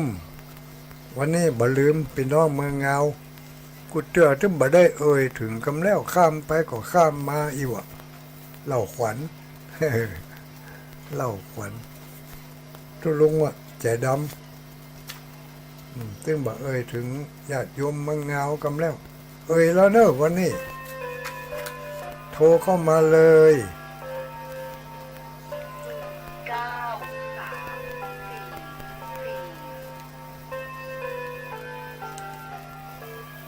อ๋อมันอย่างอีลูกเจริญพรสายใหม่ไม่อุ้ยหยังบ้านไหน ดูอันแม่นาวางอำเภอแม่อายพี่ โอ้แม่อายนี่ก็มีแม่นาวางกะ เจ้าอันนี้เจ้าต้องรู้ได้กับเจ้า ก็แม่นแล้วรู้ ฮะ แม่นแล้วรู้ อ๋อเจ้าจะถามเจ้าต้องรู้ว่าที่ทุลุงสอนคาถาเจ้าท่องถึงวันอีเป็นอย่างหนอเจ้าจะคนละนอนมาลุงมาเหมือนเจ้าเห็นไหม ดีกะมันจะได้ ที่ว่าอันนักรูดโมถอนนั่นเป็นภาษาถอนผิดมันก็ ถอนสะปะถอนพิษถอนภัยถอน ร่างกายที่เจ้าก็เป่าที่ทุลุงบอกพี่เจ้าว่าเป่าให้นอนกินก็ได้ดีนะ แม่น เพื่อขออันเจ้าขอท่องถึงว่าคำเดียวถ้าเจ้านอนกับตีว่าน้ำโมพุทธยะมันเหม็นก็เจ้า นะโมพุทธายะสิทธัง เจ้า เขาว่าอันนี้เขาว่าอันนี้นะก่อน อีทีพิโสวิเศษเจ้าก็ท่องจบหมดแล้วนะ ดี เจ้าโอ้เจ้าป้าดูนี่วันนี้แล้วเจ้าอันนี้โทรเป็นสายแหลกนะเจ้า อนุโมทนาเนอ จ้า จะได้ก็โทรหากันบ่อย เจ้า ๆสาธุสาธุ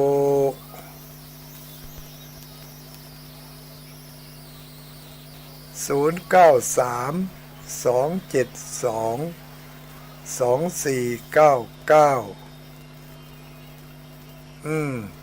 บางสถานีเปิ่นปิดไปแล้ว บางสถานีก็ตัดสายไปเลย ไม่เป็นไรที่เหลือกับหมู่เฮาคู่กัน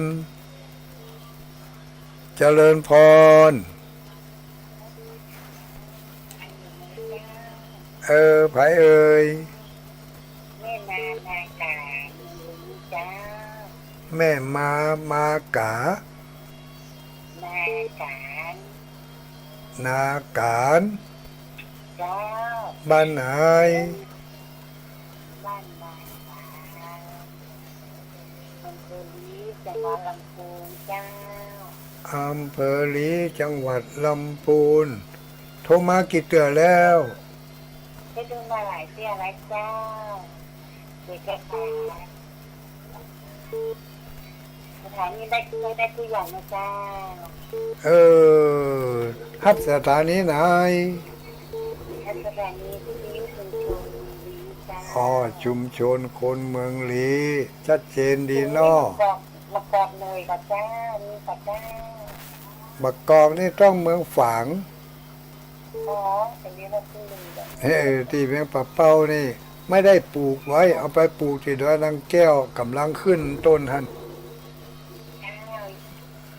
แม่อุ้ยเมืองฝางเอามาฝาก2 ต้นอนุโมทนาสาธุรับดีฝันดีเนอสาธุอนุโมตามิใครได้เมืองฝางต้องฟังแต่ใครได้เมืองฝางว่าใครได้บักกอกนี่ต้องของตุลุงฝางตุลุงฝางเปิ้นถึงเวลามาเปิ้นเอาบักกอกแจกกันเป็นบักกอกคูบาลูกเจริญพรพ่อนานมันอย่างนี้เห็นแล้วพ่อนานมันจะได้บ่ฮู้นี่ก็ไปกดใส่มันปั่นแลดไปเห็นน่ะเดี๋ยวกันเด้อถ้าเด้อรับสาย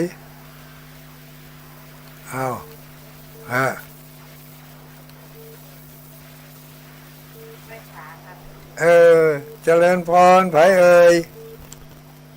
อัน แม่หยังก็แม่ยวง แม่สวง แม่สวงอยู่บ้านไหน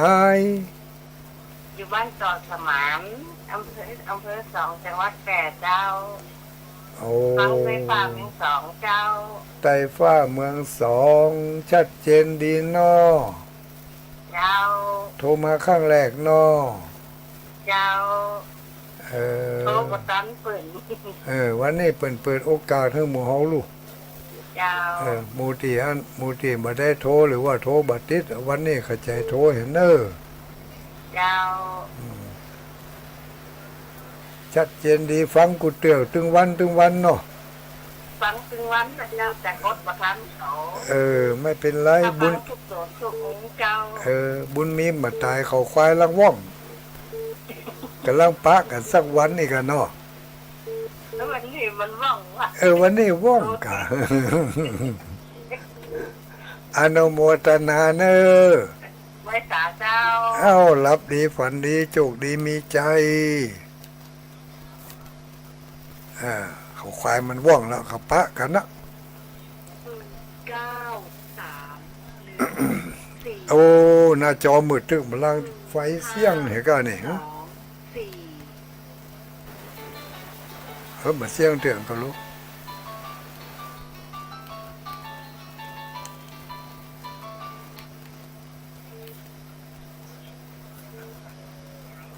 ฮัลโหลสวัสดีครับปอนาน บางโม่ครับถึงดาว ฮะ บางโม่ถึงดาวเป็นโต๊ะ เป็นตัวเจ้ากะ อาจารย์ปา อาจารย์ปาโมกกะ บางโม่ครับ ฟัง104ฟังวัดฝ่ายหินเนาะ ไปอีกครับ เ เต็มครับ ฟังมาตลอดก็ ไม่ตลอดครับเพราะวันนี้ไม่หลับ นะอากาศดีอาจารย์ อากาศดีอยู่วันนี้ฝนไม่ ค่อยเย็นเท่าไหร่ครับ ฝนไม่ตก บางวันก็ร้อนนะอาจารย์นะ โอ้ เมื่อคืนนี้ตีสี่นะ โอ้ ตีฝนตก ฝนตกอะ มันข้ามไปตกตรงพุ่นนะ อาจารย์เบิร์ดไม่ค่อยได้บอกก็เลยไม่ค่อยรู้ไม่ค่อยได้บอกเบอร์ ไม่ค่อยได้บอกเบอร์เนาะเรื่องปากเก่งเนาะ ก็เคยก็เคยได้ยินอาจารย์โทรไปหารายการอื่นอยู่ อ๋อนั่นแหละผมฟังจะเป็นฟังอาจารย์ตุ้งยอง อ๋อ ตุ้งยองแล้วก็มีสายโอ้งอ่ะทางภาคนี้เนาะ ครับผม ก็ไกลอยู่เนี่ยจากที่ผมอยู่ที่อาจารย์เนี่ยไกลเป็นเนาะ ไม่ไกลคนลายดอย อ๋อมันหลายดอยมันติดยากเนาะ ข้ามดอย2 ม่อน วันนี้ชัดนะเนี่ย ชัดเจนดีเนาะ เนี่ยชัดเจนครับ อ๋อ ราชการครับ ครับขอบคุณครับอาจารย์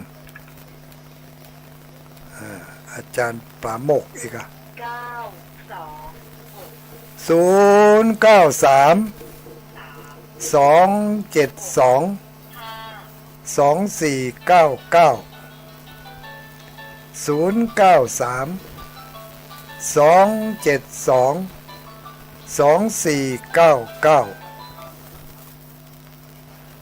เจริญพร นมัสการเราเป็นงามมาละเด้อ เพิ่งเอามาแล้วเขาเล่นเหล่าขวัญนี่เนาะได้นะเหล่าขวัญเมื่อเงานี่ ไม่อ้วยหยัง ไม่อ้วยหยังรายงานตัว ไม่ก้องใจค แม่ก้องใจคำอำเภอเงาตัวแทนก็ ำเจ้า ตัวแทน อำเภอเงา ตัวแทนอำเภอเงามีเวลาได้ไปเอวสักเตือนเนาะ เจ้า ถ้ามีเวลาจะได้ไปเอวพอได้ยินว่าทั้งปุ่นเปิดฟังกันจะนักอีนะ หน้าท่านโอ้ตั้งหนักกันลักแตกขวาโถ กำนี้จะเล่าขวัญติ๊กๆกับอันนะถ้าบัตรโทรมาจะเล่าขวัญติ๊กๆกันเนอะอนุโมทนา เจ้าท่านสบายดีเนาะ สบายดีอยู่กินข้าวลำน้ำลงนอนรับ หนาวกว่าท่าน หายไปเหรอแต่ว่ามาซื้อหนาวมากำ แต่ ษาสุขภาพเลยเจ้า จะพยายามอยู่ไปหลายๆปี เจ้านั่นหนอคุณรักษามา บุญรักษาบุญรักษาโชคดีมีใจเนอะ เจ้าสาธุสา สาธุสาธุรับดีฝันดีโชคดีมีใจ เจริญพร ราชการเจ้าจะรู้ ลูกไหนมา ใช่พอล่องว่าแดง ล่องกอแดงสังกำแพงเชียงใหม่ แล้วทั้งไอ้ไก่หินราชีด้วย 104วันนี้เปิดตลอดเนาะ เจ้า ขอบพระคุณท่านอาจารย์พระครูสมุวิสุวัฒน์เนอะ เจ้า ขอบคุณเป็นเห็นเนอะอย่างก่อนนี่ เจ้าจะ แดงอีกอ่ะพร เจ้า อนุโมทนานะเนอะ เจ้าวันหน้าจะขอมาที่เชียงนาเนาะ ไปได้จะได้เสื้อโอกะ เชื่อแล้วใช่ มันเป็นเสื้อที่ทำมหาชาติพุ่นเล่มละพันกะพรมาได้นะเล่มละพันนะ เจ้า สาธุ เจ้าราชการเจ้า สาธุอนุโมทนา092-272-2499สันกำแพงส่งข้อความมาแล้วที่อื่นก็ส่งมาเหมือนกันเนอะข้อความจัดหนักมาได้ตอบทางนั้นกดให้พอเจริญพรไว้สาไผเอ่ย นางสายดินกันนะจ๊ะเจ้าจะมาตรงการอำเภอเมืองพานจังหวัดลำปางฟังขึ้นด้วย6.0เนอะหลวงพ่อเนอะ นางสาวสายพินอีกอะ หลวงพ่อเจออันบุญมีบัตรจ่ายเขาควายลังว่องอันลังใดพระหลวงพ่อเจ้าดุจดังถ้าบุญมีแต่ผึ่งถึงจัดฝันว่าหลวงพ่อเนาะ แม่น ถ้า แล้ มัน ว ว่องสักวันถึงพักกันเนาะเจ้า แม่นแล้ว บุญมีบัตรตายเขาควายลังว่องแหนมว่าลงได้สวรรค์อีกอะ เนาะบุญมีแต่ถึงจัดฝันนี่เนาะ อนุโมทนาเนอะ เจ้าจะไม่จ๋าขอบคุณหลวงพ่อเนอะไม่ได้เอามาคิดหลายสายแล้วจะให้หลวงพ่อครับ ฝากความคิดถึงไปหาตุลุงด้วยเนอะ เจ้า บอกให้เพื่อนเอาความคิดถึงตุลุงดอยฝากมานี่อีกอะ เจ้า อนุโมทนาสาธุขอบคุณเจ้า ฝากความคิดถึงหาตุลุง 8 3 ตรงซ่าน 2 จะไปมาได้ก็บ่ได้ไปสักเตือเท่าเดียวเจริญพร ลูกไหนมาเอ่ย น้อง แม่น้อมตาจาง เจ้าอยากได้แก้ ตาจางหนองร่องเวียงเรื่องหนองร่อง มัน เดี๋ยวก็เจ้า ฟังสถานีหน่อย เป็นถ้วยตกซากเจ้า ฟังห้วยตองซัก ชัดเจนดีเนาะ เจ้าสักเป็นดีอ้วน อนุโมทนาสาธุ ขอบคุณหลายๆเนอะสาธุอนุโมทนา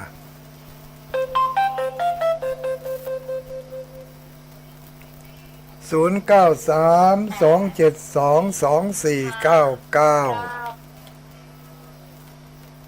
เจริญพร สวัสดี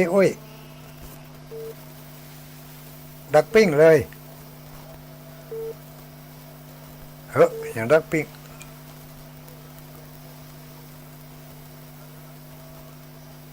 คือตุ๊แต่ให้แซ่บเอาเห็นแล้ว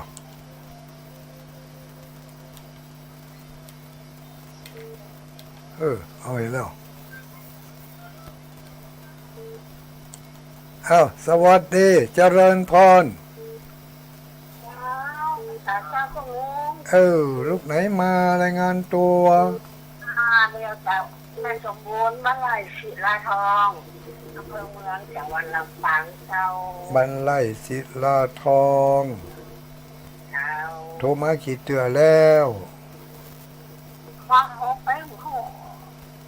เขาแป้นได้กับนิดถ้ามันบอกว่องมันต้องบัดติดกำลังมันกำลังว่องมาเห็นต้องกำลังว่องสักคำถ้ามันว่องแล้วมันต้องติดอนุโมทนาสาธุเนอชัดเจนดีสาธุสาธุ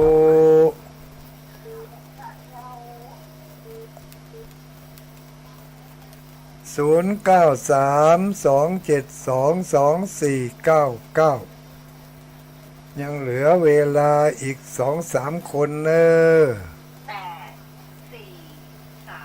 เอาเห็นแล้วอย่างมาปิดหน้าจอในแถมเหมาะ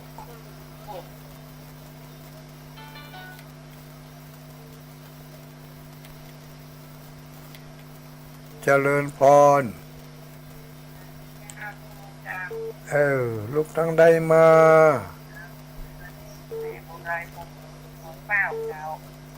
แม่อุไรเมืองเป้าอีกเหรอเมืองเป้ามาสอเมืองเป้าจังไรนี่จ้ะเจ้าเมืองเป้าแพร่กับตำบลน้ำแพร่จ้ะตำบลน้ำแพร่เจ้าบ้านทุ่งเติร์ดเจ้าอำเภอใดอำเภอเป้านะเจ้าอำเภอเป้าบ้านแม่อุ้ยแก้วนั่นมันก็บ้านหนองประมันน่ะบ้านหนองป่ามันมันไก่เจ้าตัวอำเภอไปก่อน3 กิโลเจ้า3 กิโลไปทางเหนือก็ทางใต้ไปตะวันตกอำเภอเจ้าไปตะวันตกอำเภอปุ่นก็จะไปทางเชียงดาวปุ่นก็มาทางพระเจ้าลันตองอ่ะเจ้ารู้จักบ่บ้านอย่างก็พระเจ้าลันตองพระเจ้าลั่นตองเจ้าบ้านใกล้ๆกับพระเจ้าลันตองเคยไปไหว้ไปสาอยู่เจ้าอันว่าได้อันปฏิทินน่ะแผงเกลือมามือเปล่านี่ผมเด้อได้เล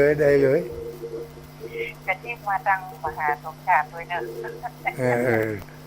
มีลายก่อน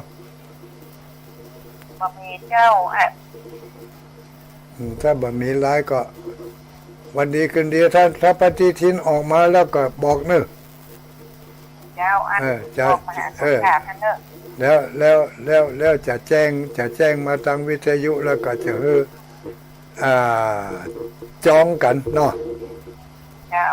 ตอนนี้ก็เกินไปก่อนบอกให้มหาสมชาติได้รับทราบญาติโยมเมืองเปาสาธุเน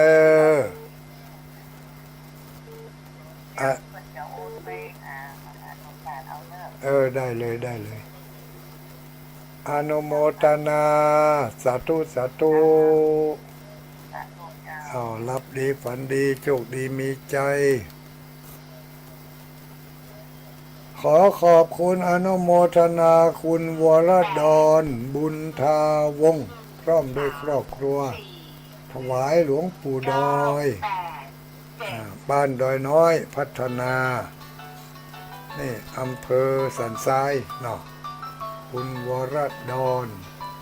บุญทาวงศ์ถวายกับน้ำกาไฟเจริญพรไอ้สาลูกไหนมาลูกจังได้มา ฮ้อมัวฟังวิทยุอันเนอไม่ได้อู้กันนั่นอุ้ยรู้ไหนมาว่าจะได้พ่องอันน่ะจะนั่นกะฟังวิทยุให้บ่อู้ทางโทรศัพท์สักกำนี่ขณะนี้เวลา 21:58 นาทีถ้าลุงแต่จะต้องลาไปก่อนนะญาติโยมทั้งหลายเดี๋ยวสถานีไปจะลุ่นละเอารายการรายสุดท้ายเนอะเจริญพรพัฒนาเอ้าสวัสดีอุ้ยอยู่บ้านไหนยังทานเจ้าอยู่อำเภอเมืองพานแม่พรทิพย์อยู่บ้านยังอยู่อันเดียวนะคะที่หนองบัวใต้อำเภอพานอยู่บ้านหนองบัวใต้อีกอะไม่ใช่ที่สถานีอ่ะหนองบัวใต้อ๋อสถานีหนองบัวใต้ดารุณีเจ้าดารุณีสถานีหนองบัวใต้อำเภอพานได้แม่อุ้ยอยู่บ้านแม่เขาโตนเนาะเอาสุขภาพแข็งแรงสมบูรณ์อยู่เนาะอนุโมทนาเนอะอุ้ยเนอะรับดีฝันดีเนอะพร้อมกันนี้ก็ขอถือโอกาสอำลาญาติโยมทั้งหลาย